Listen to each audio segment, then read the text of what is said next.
Okay, so this last little tip I'm going to teach you something new. It's called phone scanner. So if you go to the uploads and go down a phone scanner, you can take a picture of something.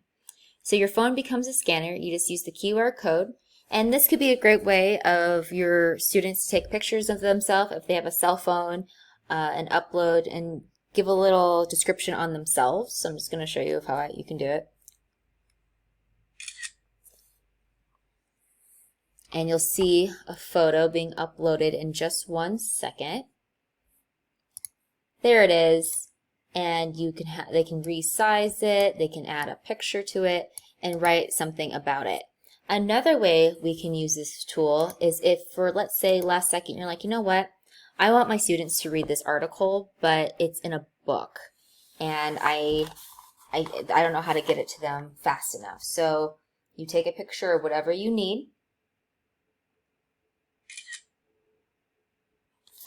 and you can upload it into their whiteboard chat like this.